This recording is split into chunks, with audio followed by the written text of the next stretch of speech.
first one of the new year. Welcome. This is Trey and Alex. I'm Trey the Chocolate Jock. I'm Alex Dupree. Happy New Year. What up? Happy. What's going on with the hair here? It's like because you got a gypsy type thing going here today. Yeah, I'm working my scarf game, Okay. Because I'm thinking you better be somebody's fortune or, break out the crystal ball. If I could do that, that'd be a real nice side hustle. I don't quite have that skill, but no, because some days you comb your hair, some days you don't, some days you don't want to, some days you feeling like a scarf. I don't know. I'm gonna be bald at some point. I've been losing my hair since in my 20s, so I'm going to be bald, and at that point, I need to have my accessories together. So if I practice now, All right. TreyandAlex.com. That's our website. Also, subscribe to our YouTube page, youtube.com/@TreyandAlex. So I want to start this week's episode off with this Fresh Prince controversy that's going on. Now, a few episodes back, there was a time where we were comparing the Fresh Prince of Bel-Air and Martin, right? Mm-hmm. Both of us unanimously came to a decision that we both prefer Fresh Prince over Martin. Got a lot of people on TikTok, got a lot of people on actually YouTube and Instagram going back and forth. Yeah, I like Fresh Prince. A lot of people disagree with us, though, in terms of Martin, right? A lot of people were like, yo, Martin forever. Martin over Fresh Prince. Martin. So that was cool. We had that controversy. We had that back and forth going. And so then I had a quick observation, a small observation that became big, that in the Playboy episode, remember, on the Fresh Prince, where Hilary posed for Playboy, they were going back and forth whether she should pose, whether she should not pose, etc. Mm-hmm. At the very end of the episode, Uncle Phil was so distraught that he became a monk or something to that effect. Yeah. And then Will brought in the actual magazine, the actual Right of Hilary, Mm-hmm. right? Yep, he had a copy that was sent from Hugh Hefner, founder of Playboy himself. Yep. Okay.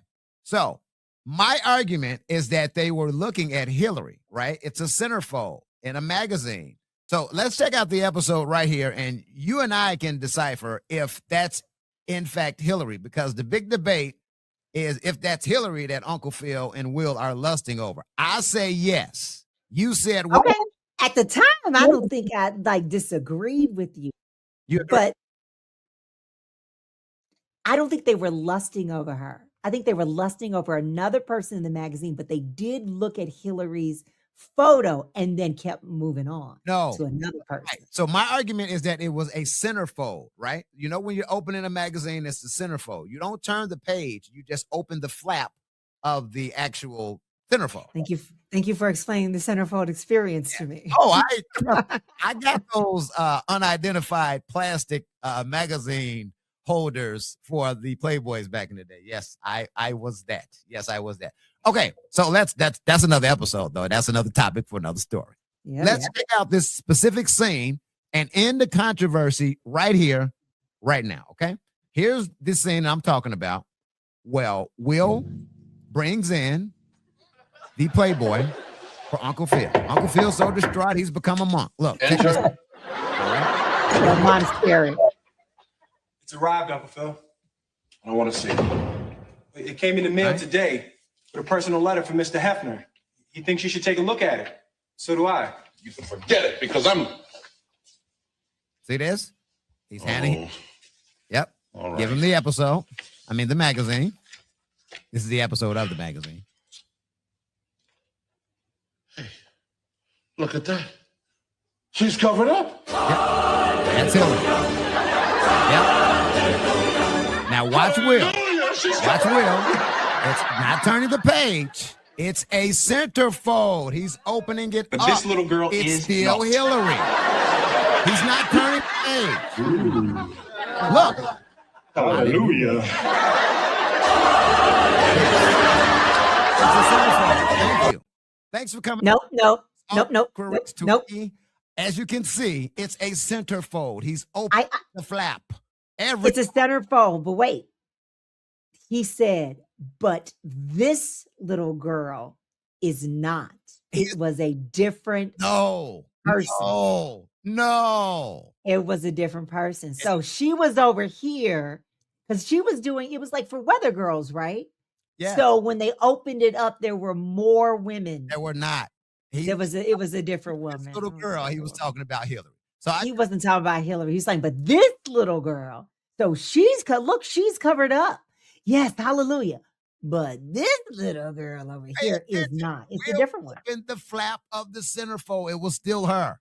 What are y'all? It wasn't still her. Leave your comments down here and let me know if it was Hilary or not.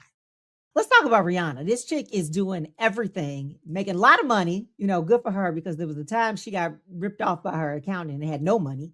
But one of the things she's doing that's been very lucrative for her is her Fenty line. Her fashion line, her Savage by Fenty. Them to draw. Especially. Right? Them to draw. That's the lingerie. And it's very beautiful, very tasteful.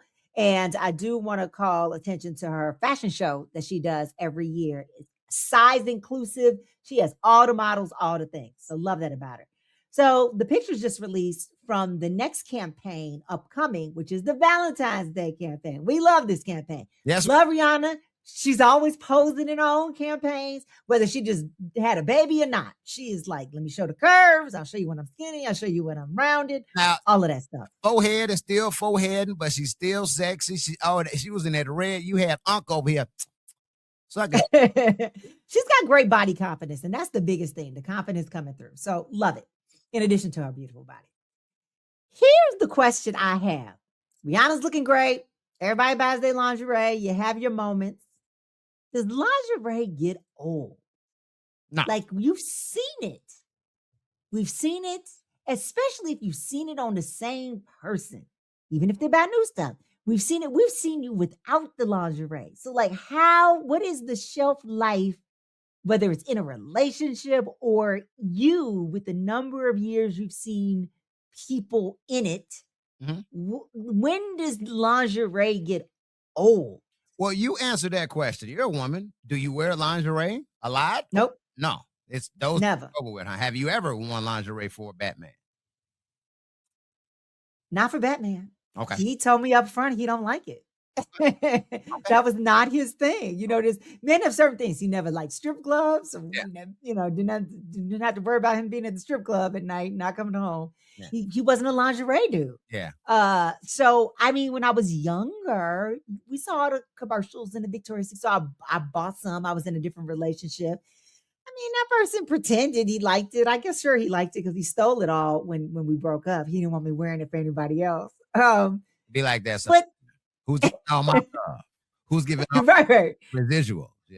I was not pleased because I paid for it. He did. But anyway, but I mean, it wasn't something that we were doing every day. So I felt like it got old too at some point, even in that relationship where I wore it.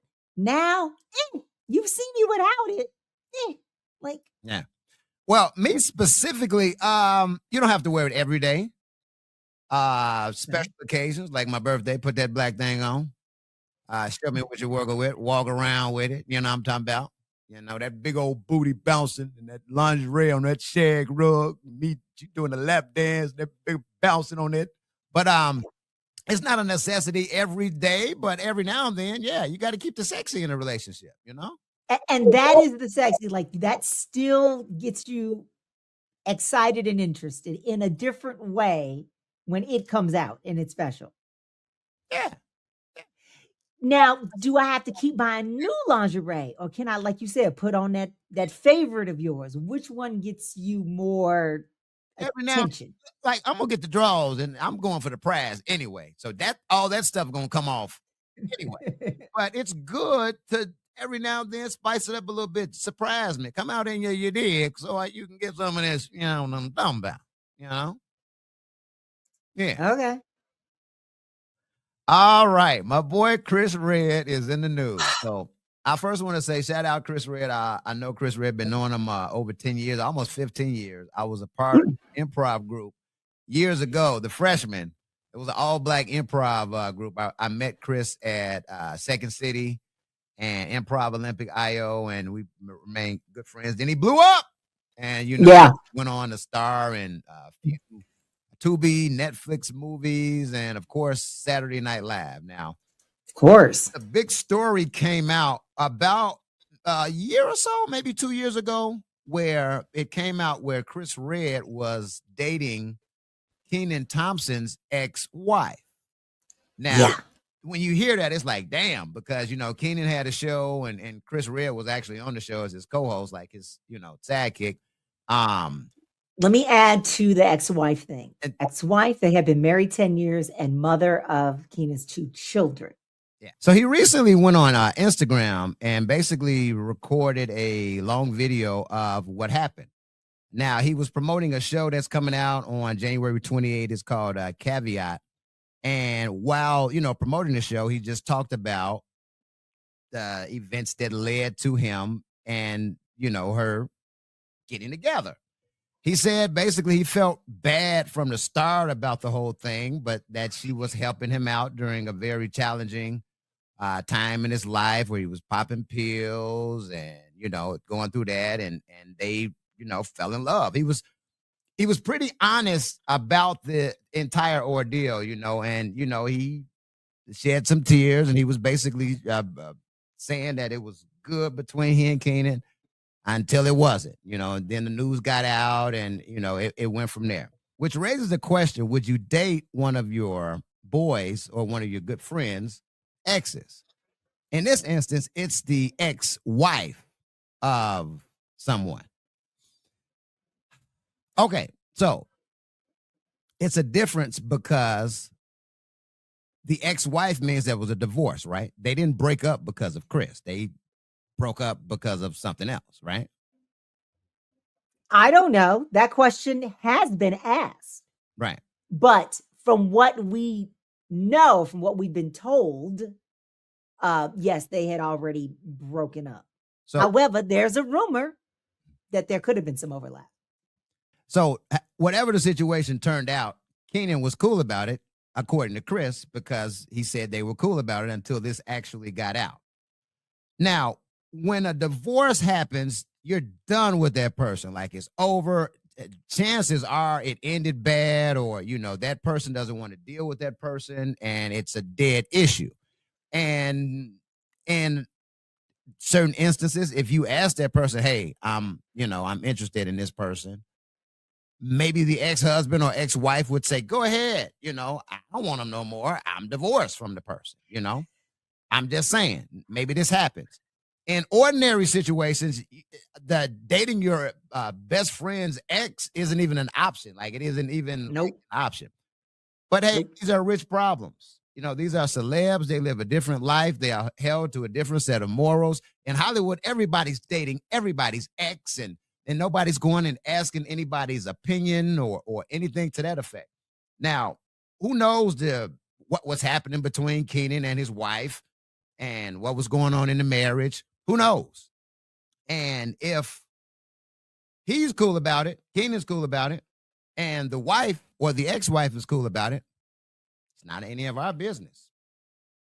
Now, I think Chris felt compelled to, come out and talk about this. And he was promoting a show called Caveat. So I'm interested to find out what the show is about. And maybe it has something to do with that situation that occurred. Who knows?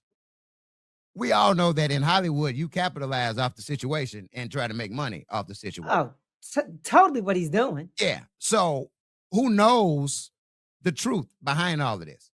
Now, I've read the blogs. I've seen everybody. Like, there's not too many people who was on his side. He looks like the home wrecker and all of this other stuff. Looks horrible. Yeah, I do commend him for coming out and just being honest about the situation. Like, look, hey, I felt bad about it. This is what happened. I'm never that type of dude to do this type of stuff. We weren't there. Nobody was there. And maybe I'm a little partial to Chris because I know him. That's my man's. But that's not, would I do something like that? No.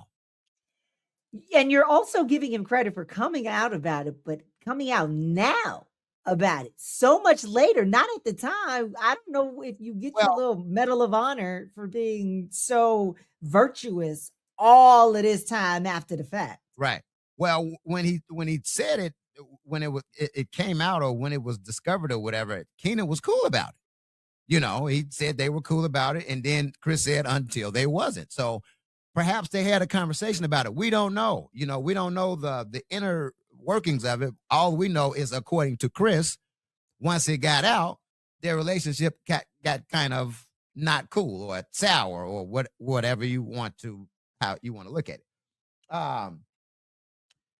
Back in the dating times, when you have friends and it's women out here, back in my dating times, that was somebody that I was interested in. I wouldn't have eyes for anybody that somebody was dating unless I knew this was like a thought or somebody that was easy or not. Now, mind you, I'm not talking in today. I'm talking 15, 20 years ago, back, in the club days and, all of that. So, and usually you would say, hey, or I think you would determine the relationship. Now, if this is this guy's like girlfriend, nah. It's no, not even an option of you even looking at her. But if it's this somebody, you met at the club or they have no ties or maybe he smashed once or twice in a day, you just say, hey, I hit that too. And we keep it moving after the fact. Ain't no conference or, hey, man, I'm finna call. No. So it's maybe y'all are different, but women ain't doing that. We're not doing that. It's different. Oh, ladies, hell yeah, y'all do that. What? No, we're not doing it. We're not doing it. No. So No. What you're saying is a lady has never slept with a guy that they know one of their girls have slept with. That's what you're saying? Of course, that's not a never. Of course, I'm not saying never in the history of time. And we see the movies all the time, and we know about how people break up, and we know about the night before the wedding, and y'all got drunk, and you was at the bachelorette party and the bachelor party. So no, we know this stuff happens. But I'm telling you, this is something that I'm gonna go out on a limb and say it happens more with dudes than it does with chicks, because most of the time we are not attracted to our best friend's person, and we most of the time don't even think she should be with that person. We don't even like that relationship. We don't think that's healthy. Yeah. So we definitely don't want his trifling ass. So we're not going to cheat with him. Yeah. And we just say, we say nice stuff, and we don't rock the boat because she our friend, and let her make that mistake, and then we'll pick her up with ice cream and vodka when we need to. But out of that clique, it's that one cute or likes the way he treats you and sees that and wants that for herself. Now, it happens, trust me, because I've been that dude. All right, so everybody's seen that shooting, and whether you're on the side of the people who say, yes, she hit the ICE officer with her car, or you're saying, no, they didn't, she's no longer here, and ICE unfortunately shot that woman in the head. I got a few comments on Facebook that showed that law enforcement isn't supposed to draw their guns unless the person is showing some type of harmful or threatening behavior or something to that effect. So imminent threat. Yeah. So, I mean, I saw the video, and yes, she did hit the officer with her car, but it definitely wasn't intentional. She was bagging up, trying to turn and get away, and the officer was struck. The first time I saw the video, I said, oh, she didn't hit him. But then I didn't think she did. There's another angle that clearly shows that she hit him, but she wasn't intentional. If she tried to hit him intentionally with her car, she would have drove straight into him. She wouldn't have backed up and tried to turn, either way. But like I said, she's no longer here, and ICE has got that blood on their hands, and politicians are going crazy like the mayor of Minneapolis. Yeah, so that was the thing. The mayor of Minneapolis was out there at the press conference cussing, like full on out, not using euphemisms, not using the letters like the F word or any of that stuff. He was cussing on TV. So you see, he's upset. He's clearly mad and hurt and upset that ICE is even in his city in the first place. But you know who started all this, right? I mean, who started all? Cussing, yeah, we know who. Politicians, using profanity. Trump. Yeah. Track politicians like using "get the fuck out" and they don't know what the fuck they're doing. track any politician pre-Trump that like dare to use language like that and in public. No. So Trump kicked that off. Basically, Trump did that. So if anybody's asking where that came from or where politicians are, just being inappropriate, Trump. And do you think that's inappropriate? Do you think that's inappropriate language for our local community leaders to be using? So, yeah. So, Joe, our mayor shouldn't be cussing. No. Our aldermen and our congressmen and our senators and our presidents and all of these people that, hold some esteem in our community. They shouldn't be cursing. We're not too sensitive. People aren't being too sensitive saying it's just a word. No. You know who Teyana Taylor is, right? Oh, do I? So you're a fan. You like. Yeah, that's Eartha Kitt. Eartha Kitt. Teyana Ward. Okay. Yeah. Yeah. She's got a very unique look. So dancer, singer, triple threat because she's been really getting her acting on recently. We talked about her in the TV show All's Fair, but she's like killing it in all these movies. Yeah. Especially One Battle After Another with Leonardo DiCaprio, which is. The girl is bad when Kanye had her in the video and she was the only person in the video. It wasn't him rapping. It was just her dancing. It was just dope. That Fade video from a few years back. But yeah, go ahead. Yeah. So she's earned her stars, her stripes, all of the things. Every accolade that she's won, she deserves it. Well, she has covered a song and an artist that is getting a lot of attention right now. She has covered Sade's Cherish the Day. Have you heard it? Let's play it. Let's see what we got here. We just play Here we go. A few seconds of it. Let's see. This is Teyana Taylor here. Check it out. Won't go astray.